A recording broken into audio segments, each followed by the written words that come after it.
Today, Kilroy goes off the shelf and back onto his table for my weekly update. And my week starts with Sci-Fi Fantasy Saturday, where I covered Marvel Dice Throne and all its various add-ons. If you like Yahtzee on steroids, if you like fighting games, if you like asymmetrical powers, if you like Marvel, well, then you need to take a look at Marvel Dice Throne. Next came Sanctuary Sunday, where I covered Abomination, the Heir of Frankenstein. This is a game where the Frankenstein's monster has hired you, well, kind of hired you, kind of forcing you to make him or it a companion. And so you are going to follow in the footsteps of Victor Frankenstein and make him a companion. And this is kind of a dark, raw, macabre, really interesting game that's not for the faint of heart and not really for small kids. But take a look at that on my on my Sanctuary Sunday. Then I got back into war games with the Russian campaign. Yes, the lofty, the classic Russian campaign. There's not one, but two versions that are out for purchase. One is by Compass, and this one is from GMT Games. And this one follows the classic Russian campaign that was produced by Avalon Hill at one point. And so I do an unboxing and discussion of the Russian campaign.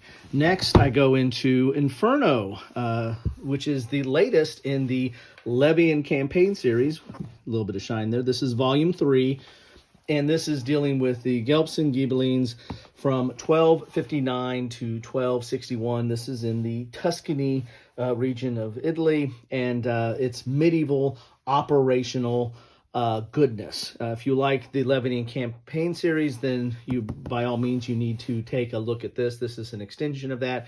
It does change up a few things to fit with this time period, but yet is a very nice production value and production of the Levian campaign series.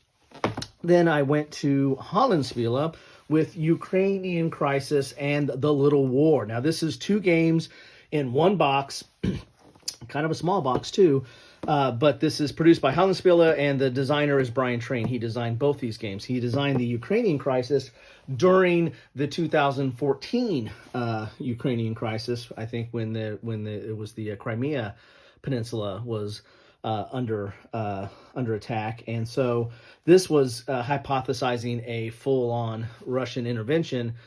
Who would ever think that would happen, right? So anyway, this, given that we're at a year out of the current Russian-Ukrainian war, I thought this would be an interesting one to take a look at.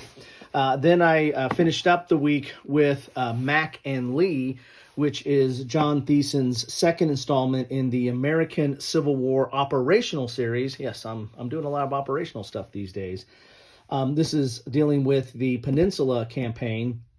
And it's got a unique mechanism in here on how to deal with Mac, how to deal with McClellan and all his, cautiousness, uncertainty, his passiveness, whatever you want to call it. There's a different mechanism in there to kind of help simulate that, which is always something that is poses somewhat of a challenge for Civil War game designers. How do you deal with McClellan when he has superior forces or superior position and squanders it away? Well, this tries to address that. So anyway, that's what I covered this week. Check out my channel to see what's coming up next, or check out any of these videos or anything I've done in the past. Thanks all. Take care. Hello again. Well, I almost forgot that I actually started off the week after Sanctuary Sunday.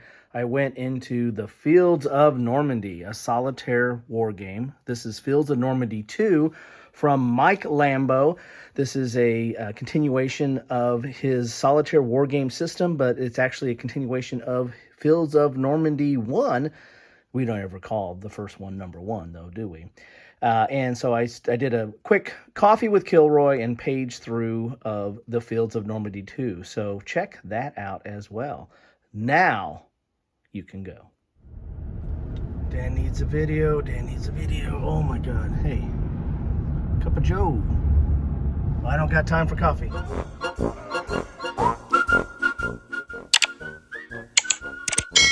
Thanks for watching.